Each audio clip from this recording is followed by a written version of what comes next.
ভিডিঅ'টো কৰ হয় নাজানো, যেতিয়া ভিডিঅ'টো দেখিলোঁ নহয় মোৰ একেবাৰে তেজ গৰম হৈ আহিলে। কিয় গম পায়নে? আমাৰ মামাক অসমত বেয়া পোৱা মানুহে নাই। 100ৰ ভিতৰত 99% মানুহে আমাৰ মামাক ভাল পায়। হয়তো 1% মানুহে অকল আমাৰ মামাক বেয়া পাবৰ কাৰণে পাৰে।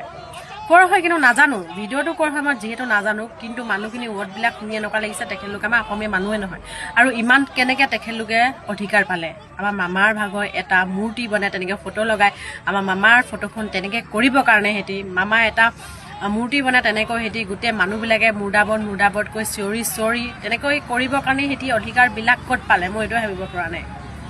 কাৰণ আমাৰ মামাক বেয়া পোৱা মানুহে নাই, কাৰণ আমাৰ মামাই ইমান ভাল কাম কৰিছে, কাৰণ তেখেতক সকলো মানুহে ভাল পায়। আৰু তেখেতক এবাৰ 2026ত তেখেতকে চেম বিচাৰিছে।